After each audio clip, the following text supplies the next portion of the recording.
Jornal do Meio-Dia, pela sua TV Plan. Já temos na mesa agora o nosso convidado de hoje, que é o presidente da Câmara de Vereadores, Paulo Tadeu Silva da Arcádia, e é também pré-candidato a deputado estadual. Bem-vindo, presidente. Muito obrigado, boa tarde, Trezano, boa tarde, Ana. É uma satisfação receber e atender esse convite e por tudo que representa esse programa e por tudo que a gente pode refletir, discutir aí sobre temas de interesse da população em geral. Perfeito. Presidente, a gente fica se perguntando, assim, algumas coisas que no passado Poços de Caldas era referência mesmo, quando tinha qualquer novidade na área municipal, na área partia de Poços de Caldas, e de uns bons tempos para cá, Poços perdeu essa representatividade. Poucas vezes a gente vê nome de Poços de Caldas na Assembleia Legislativa de Minas, poucas vezes a gente vê nome de Poços de Caldas na Câmara Federal, e as demais cidades vizinhas estão todos os dias. Você é Pouso Alegre, é Mozambinho, é Alfenas. O que aconteceu com a representatividade de Poços de Caldas? Olha, se nós analisarmos isso com bastante critério e sem paixão, nós vamos chegar à conclusão, sim, que Poços de Caldas perdeu prestígio, perdeu relevância, e hoje nós somos uma cidade que é pautada no desenvolvimento econômico por Pouso Alegre, ela é pautada na saúde por Alfenas, ela é pautada em parte da educação superior por Alfenas, em parte da educação superior por Pouso Alegre. Enfim, uma cidade que realmente perdeu completamente, se não definitivamente, mas completamente aquela relevância que tinha na região. A importância que teve. Ela era a capital do sul de Minas mesmo, né? Em que pese continuar sendo a maior cidade, a mais bonita, a com a maior população, ainda rivalizando aí com o maior produto interno bruto, mas nós precisamos fazer um resgate rápido dessa situação, porque não para que a gente conduza as outras cidades. Uhum. Não acredito que Poços de Caldas tenha a vocação de uma cidade que busque uma hegemonia para sufocar o desenvolvimento e os interesses das outras cidades. Não, a gente quer que as outras também cresçam, que a gente possa trocar interesses, mas que desenvolva as cidades vizinhas também, não é? Sim, mas uma coisa é não querer conduzir, a outra é, como cordeiro, deixar-se conduzir. E politicamente foi isso que Poços de Caldas fez nos últimos anos, lamentavelmente. Perfeito. Uma coisa, ontem a gente conversava aqui com o Rodrigo Lopes, que é o presidente do nosso setor de desenvolvimento, e aí eu comentava uma situação. Eu tenho recebido com muita frequência pessoas falando assim, por que Poços de Caldas tem que estar mandando seus filhos formados para trabalhar em outra cidade? Por que a gente não consegue desenvolver um campo de trabalho para segurar as nossas inteligências aqui? Isso poderia ser também um programa de Estado para ter os nossos intelectuais, os nossos professores, os nossos técnicos em Poços de Caldas. Mas esse fenômeno, Tereziano, é um fenômeno estadual, né? É claro que nós temos cidades que têm conseguido, de algum modo, preservar a sua capacidade de ocupar os seus filhos em tarefas e trabalhos de alta sofisticação, de tecnologia. Mas esse é um fenômeno de Minas Gerais. Minas Gerais é a terceira maior riqueza do país, é o terceiro maior produto interno bruto, perde para São Paulo e perde para o Rio de Janeiro. Agora, quando nós fazemos a dissecação do produto interno bruto de Minas, nós vamos ver que, como no século XIX, nós ainda dependemos, século XVIII, né? XVIII, nós ainda dependemos de minério e café. Isso. Quer dizer, a gente exporta commodities e vai depois trazer de volta, pagando muito mais caro, o produto com valor agregado. Em 300 anos, Minas Gerais não foi capaz de desenvolver uma alternativa de desenvolvimento econômico que tirasse essa extrema dependência das commodities, sobretudo do café e do minério. Então, o que nós temos aqui? Nós temos uma situação que quando o minério bruto melhora o preço internacional, o PIB de Minas cresce. Quando o café melhora o preço internacional, o PIB de Minas cresce. Quando cai, o PIB cai assustadoramente. E aí, nós não temos condições, né, no século XXI, 3 séculos depois, nós não temos condições de formar gente só para mineração e só para café. Perfeito. Né? Então, o que é que falta em Minas Gerais? Uma política industrial? Não, ela existe. Mal ou bem ela existe. Falta uma política de serviços? Não, mal ou bem ela existe. O que falta em Minas Gerais, Teresiano e as pessoas que estão aqui, Ana e as pessoas que estão nos assistindo, o que falta em Minas Gerais é uma universidade estadual. Como é que você pode produzir ciência e tecnologia se você não tem uma universidade estadual? A Universidade do Estado de Minas Gerais, ela é uma organização que sobrevive do esforço, do compromisso, do carinho e da paixão de um grupo de intelectuais mineiros. Mas ele não existe no formato de universidade, ela existe no formato de convênios, ela existe no formato do improviso. Como termos de comparação, o estado do Paraná tem 8 universidades estaduais. 8 universidades estaduais. Minas Gerais não foi capaz de ter a sua universidade até hoje. Então esse fenômeno é mineiro. Então enquanto nós não estivermos produzindo ciência e tecnologia a partir de uma base universitária própria, com a nossa cultura, com o nosso perfil, com a nossa identidade, nós continuaremos a ser exportadores de mão de obra. Ou, numa linguagem pior, mais infeliz, exportador de filhos. Então, nós precisamos fazer esse resgate para o Estado como um todo. É por essa razão que, quando eu estava na prefeitura há 10 anos, eu lutei para ter aqui um campus de universidade estadual. Porque eu acredito que, quando nós tivermos um governador sensível a essa questão do desenvolvimento econômico, da ciência e da tecnologia, nós teremos uma verdadeira universidade. E nós teremos, então, condições de sediar um campus com essas características. Agora, além disso, evidentemente que Poços ficou também desintonizada, ela ficou fora de sincronia com o que aconteceu no Brasil nos últimos 12 anos. Enquanto o Brasil experimentou um desenvolvimento econômico incomum, né, enquanto o mundo inteirinho eliminou, nos últimos 6 anos, 60 milhões de vagas de trabalho. 50% dos jovens portugueses e espanhóis não têm emprego. 25% dos adultos na Espanha, em Portugal, na Grécia, na Irlanda, não têm emprego. Enquanto eles eliminaram esses postos de trabalho, nós aqui no Brasil conseguimos criar quase 20 milhões de postos de trabalho. Mas Poços ficou fora. Poços não se colocou, não se posicionou para ser carregado nessa onda de desenvolvimento. Então agora a tarefa é mais árdua, porque é uma tarefa agora que se dá no momento de refluxo do desenvolvimento econômico nacional, como consequência, inclusive, da crise internacional.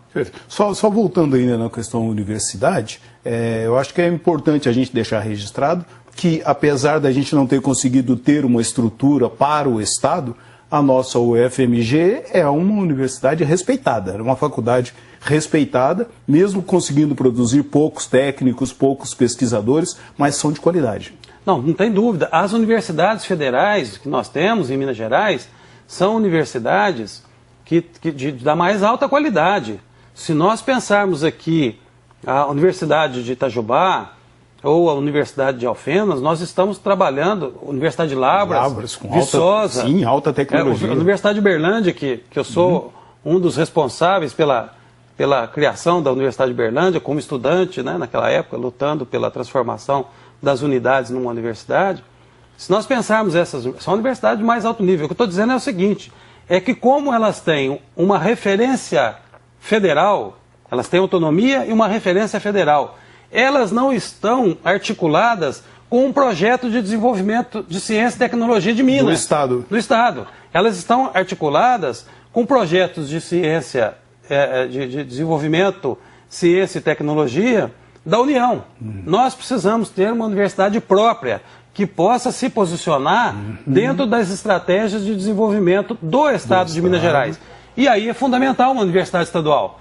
São Paulo tem 3 grandes universidades estaduais, né? Enormes, a Unicamp, a Unesp, a USP, né? O Paraná, eu repito, tem 8. O Ceará tem 5. Né? Então nós ficamos pensando, por que Minas não tem?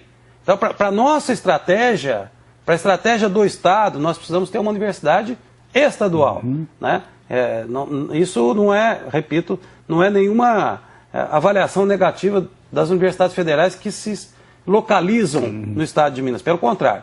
Só que elas não estão articuladas com o projeto do Estado. Do Estado. E aí eu tenho a impressão que essa visão, não visão de Estado, se estende para outras coisas. A gente não tem um veículo de comunicação forte do Estado de Minas Gerais, a gente não tem um jornal forte do Estado de Minas Gerais. A gente é muito isso de mandar as coisas para fora, infelizmente.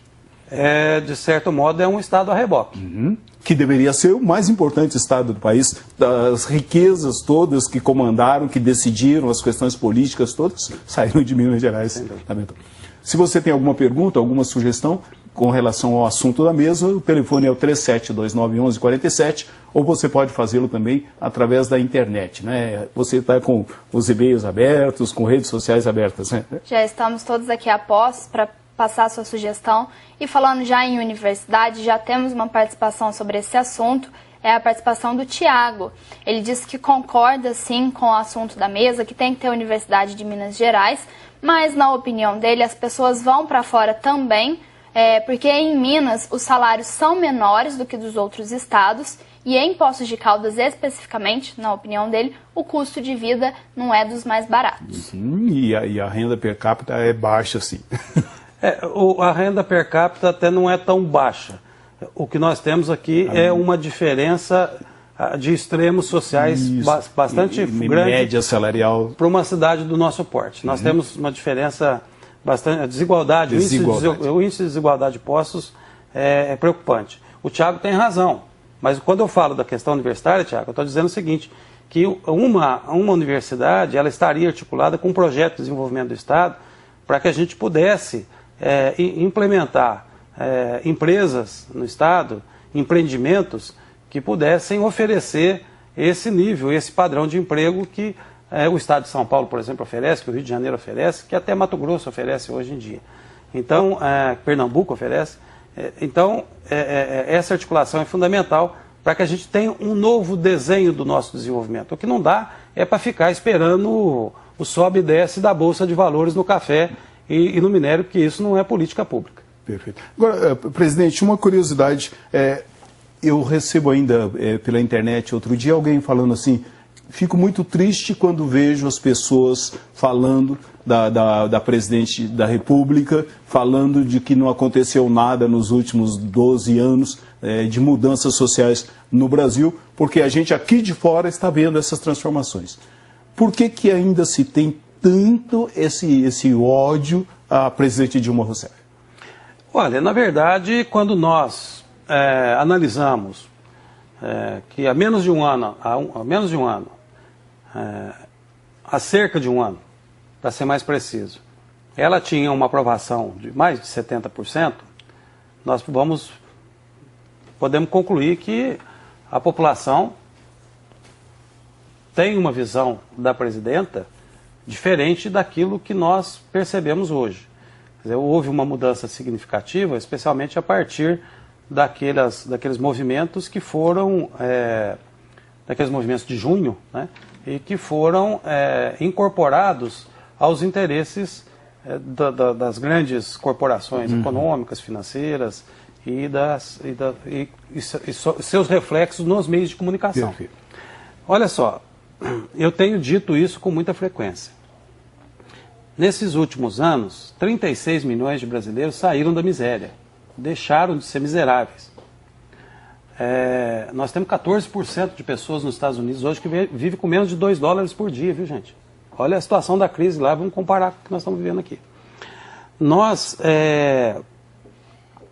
42 milhões de brasileiros saíram das classes mais pobres para a classe média. Nós temos o maior e mais rápida característica e fenômeno de mobilidade social dos últimos anos no mundo inteiro. Nós temos um governo que criou 14 novas universidades, 140 campos universitários, criou 300 institutos, campos de institutos tecnológicos. Para você ter uma ideia, o Instituto Técnico Federal, os cursos técnicos federais eram proibidos por lei na época do Fernando Henrique. Nós criamos esses campos. O sul de Minas tinha 4.000 estudantes de cursos técnicos federais. Hoje tem 35.000 estudantes de cursos técnicos federais no sul de Minas. As pessoas precisam se lembrar, especialmente os mais velhos, como é que eram as estradas, como é que a gente chegava em Pouso Alegre antes do governo do PT, como é que a gente chegava em Machado antes do governo do PT, como é que a gente chegava em Muzambinho. Poços de Caldas era uma cidade ilhada, sitiada no sul de Minas. A nossa relação era quase que exclusivamente por São Paulo, porque era impossível trafegar por essas regiões do sul de Minas. Então houve uma mudança substancial no país. O que está por trás de todo esse processo? O que está por trás desse processo é que hoje no mundo já não existe mais nenhum grande país que esteja disposto ou que tenha disponibilidade de bens públicos para serem privatizados. Quem tem é o Brasil. Quem tem é o Brasil. Quem tem a Petrobras é o Brasil, quem tem o Banco do Brasil somos nós, quem tem a Caixa Econômica Federal é o povo brasileiro, quem tem a Eletrobras somos nós, dentro da Eletrobras, Furnas, Chesf, Eletrosul, Eletronorte, né? Então, nós ainda temos uma quantidade muito grande de ativos. Esta semana, o governo antecipou um contrato com a Petrobras, permitindo que a Petrobras explore o pré-sal. Não apenas o excedente, pré-sal, né? não apenas o pré-sal, mas o excedente dos campos onde ela vai explorar. O cálculo que se tem é de 8 bilhões a 15 bilhões de barris de petróleo. Esse excedente. Isso significa que somente no excedente que a Petrobras vai explorar, nós estamos dobrando as nossas reservas de petróleo. Ora, 10 bilhões de barris de petróleo significa 1 trilhão de dólares. Desse 1 trilhão de dólares, 700 bilhões ficarão para a educação no Brasil. Ora, esse é um dinheiro que os grandes investidores nacionais e internacionais querem pôr na mão. Esse é um patrimônio que eles entendem que não pode ser do povo. E esse governo não vai recuar. Não vai recuar na política de aumento, de valorização do salário mínimo, porque aqui no Brasil, os grandes investidores, as grandes empresas, eles querem ganhar produtividade diminuindo o salário. Por isso que eles falam custo Brasil. Eles querem diminuir o salário para ter competitividade lá fora. Por que não melhora a tecnologia de produção? Né? Então nós temos um governo que não vai recuar nessa questão, não vai recuar na questão do petróleo, não vai recuar na questão da valorização do salário mínimo, não vai recuar no investimento público em educação, saúde e universidade, ciência e tecnologia, não vai recuar no investimento para chegar a 100, 150 mil estudantes fora do Brasil, na Ciência Sem Fronteiras. Então, nós estamos enfrentando grandes interesses econômicos. E esses grandes interesses econômicos, pelo seu poderio, eles se expressam através dos grandes meios de comunicação, particularmente a Rede Globo, a Folha de São Paulo, o Estado de São Paulo, o Globo, a Veja, que é um detrito jornalístico, uma coisa impensável, um panfleto ordinário. A Veja foi capaz de dizer que os estádios do Brasil só ficariam prontos em 2038. Nessa semana saiu com uma capa, é só alegria. Quer dizer, é de um cinismo atroz. Então, todo esse aparato é para tentar fazer com que a população odeie essa política, que é uma política de interesse nacional, que é de interesse social, que é o de interesse da política da população brasileira. Então é preciso que a gente fique bem atento para fazer um enfrentamento com aqueles que no passado entregaram o nosso patrimônio a preços vis, a preços vergonhosos e que querem voltar para fazer a mesma coisa. Jornal do Meio-Dia pela sua TV Plan. Daqui a pouquinho a gente já vai trazer para você também o boletim do que vai acontecer no nosso jornal. Mas deixe-me mais uma vez atender o telespectador e depois a gente já vai para o boletim do Plan Notícias. Ana. Temos aqui a participação do Eduardo Nascimento. Ele fez uma pergunta que eu acho que é mais questão da Secretaria de Obras, mas a gente vai colocar em pauta aqui no Jornal do Meio-Dia. Ele gostaria de saber se a Câmara cobra, tem algum projeto e cobra da Secretaria de Obras algum projeto para recapear as principais avenidas da cidade, como, por exemplo, a Avenida Alcoa, a Venceslau Braz, a João Pinheiro, que infelizmente ainda estão bem ruins.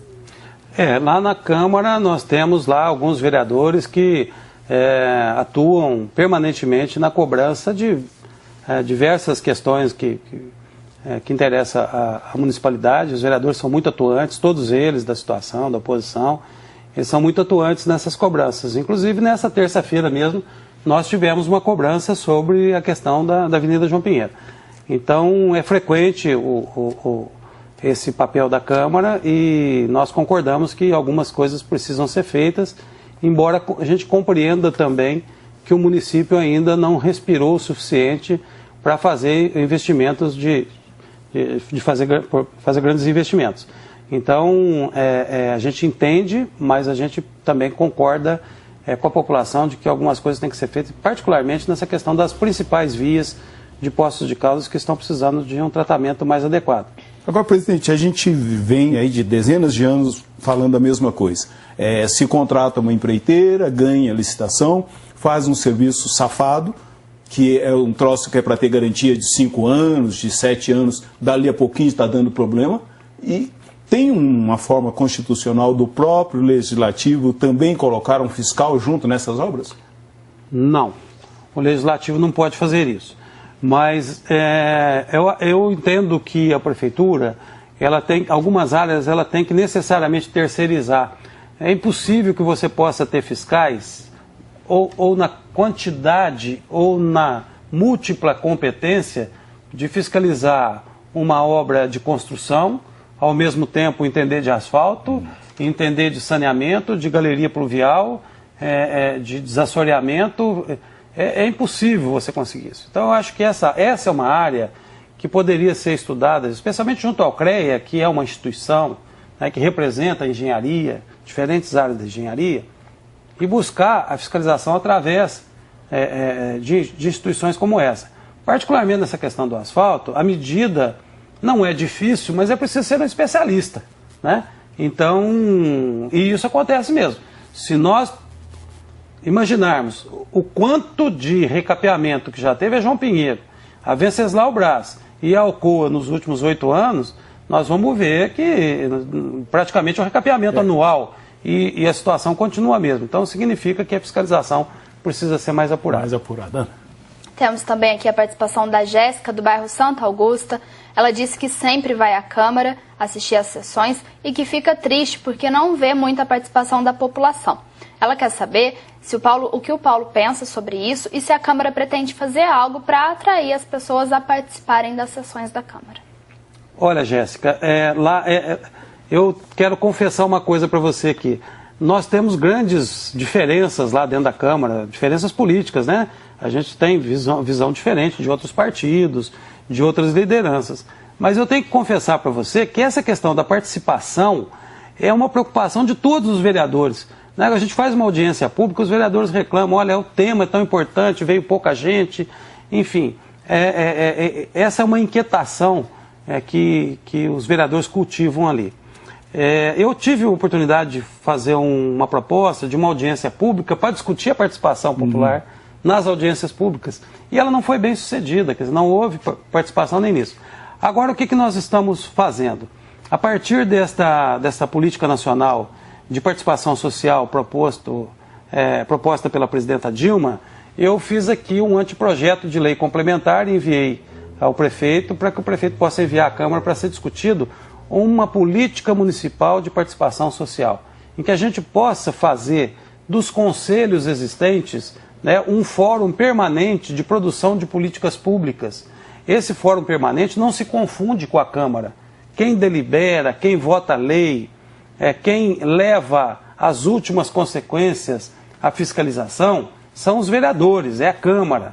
Então a participação social, ela não se confunde com o papel dos vereadores em nenhum momento, porque os conselhos não deliberam, não fazem leis, não tem poder fiscalizatório, tem poder de denúncia, mas não tem poder fiscalizatório. Mas eles são fundamentais porque na sua articulação eles são capazes de produzir propostas de encaminhamento tanto para o Executivo quanto para o Legislativo, para que a gente possa democratizar as decisões do nosso município, para que a Câmara, de certo modo, seja um desaguadouro das demandas, das inquietações da população e possa transformar essas demandas em projetos de lei, possa em leis, possa transformá-los em propostas à administração, né? E isso é fundamental. Quanto mais participação social nós tivermos, mais demanda nós vamos ter. E o Poder Legislativo, né, a Câmara de Deputados, o Senado, a Assembleia Legislativa e também a Câmara de Vereadores, são espaços que legislam e que trabalham a partir da demanda da população. Então, eles funcionam sobre a pressão das demandas. Então, quanto mais participação social, maior e mais relevante vai ser o papel da Câmara de Vereadores de Impostos. E eu fiz essa proposta e espero que o prefeito possa acatá-la e enviar o mais rápido possível para a gente criar a política municipal de participação social. A gente continua conversando com o presidente da Câmara de Vereadores, Paulo Tadeu Silva da Arcádia, que é também pré-candidato a deputado estadual. Uma curiosidade, com o seu afastamento para a campanha, quem é o vereador suplente que assume? Não, eu não preciso me afastar. O Legislativo? O Legislativo não precisa desincompatibilizar. Perfeito. No caso de eleito, sim. No caso de eleito, sim. O suplente nosso é o Dr. Ricardo Ruelas, né, um dentista, é um petista muito comprometido também com o partido, nos ajuda muito lá com as suas reflexões ideológicas, é um petista de perfil ideológico, é um sujeito muito interessante, de uma família muito conhecida aqui, né, que são os irmãos Ruela, que são todos eles dentistas, né, tem professores também entre eles, mas é um bom suplente. Perfeito. Ana? Para finalizar aqui a participação do telespectador por hoje, temos o Luiz Alves. Ele quer saber por que os poderes executivo e legislativo só atuam quando provocados. Ele está perguntando se é o princípio da inércia. Olha, não é o princípio da inércia. Eu vou te dizer por quê.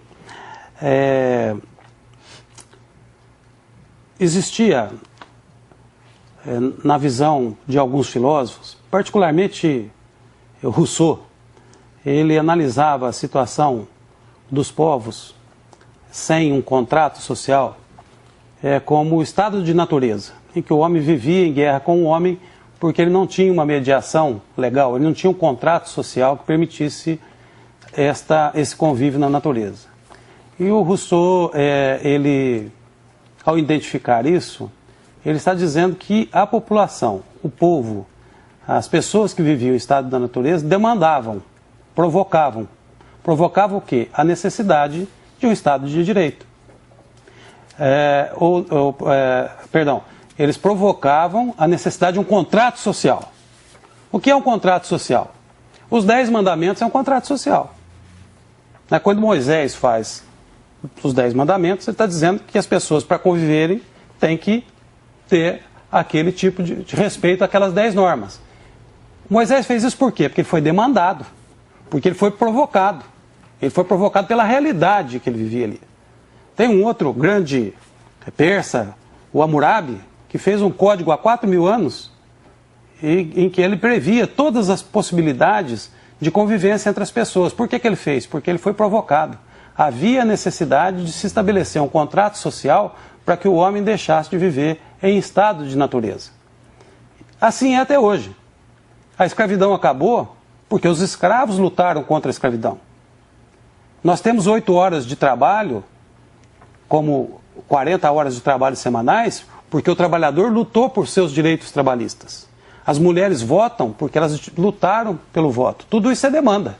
Tudo isso é demanda social.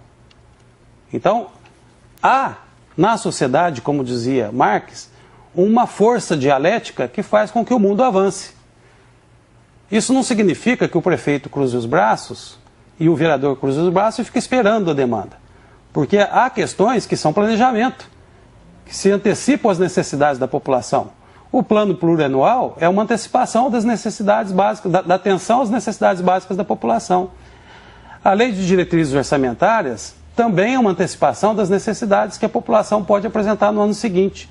Então, o poder executivo e o poder legislativo, eles não atuam só reativamente. Pelo contrário, eles agem nos seus planos de antecipação dos problemas que o município, o Estado e o próprio país vai viver. O único poder que não deveria atuar sob demanda e sob pressão da sociedade é exatamente o que hoje mais atua sob pressão da sociedade, que é o Poder Judiciário. Esse deveria estar acima de todas essas questões. Então não é o princípio da inércia, é o princípio da dialética. Se você for lá a Rousseau, Montesquieu, Karl Marx, você vai entender o que eu estou falando. Presidente, eu já ouvi vários nomes aí que são candidatos a deputado estadual, menos a candidato federal, e fico me perguntando, são nomes demais para Poços de Caldas, são nomes demais para a região? Seria melhor ter fechado em cima de 4 nomes, por exemplo, e garantir a eleição de representantes? Ou a gente vai por essa linha mesmo aí de dezenas de nomes?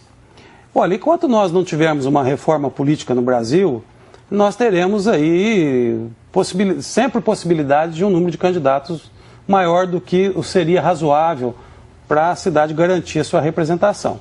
Né? Como nós não temos essa reforma política e nós precisamos lutar por ela a partir do ano que vem, a partir dessas eleições, nós precisamos fazer uma ampla mobilização social, popular, para mudar a estrutura e a forma de fazer política no Brasil.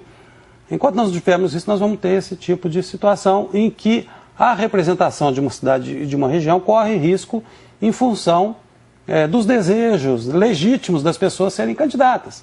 Né? Aqui em Poços, por exemplo, eu poderia dizer que nós temos candidatos demais. Mas como você vai negar o direito, por exemplo, do Dr. Marcos Eduardo ser candidato?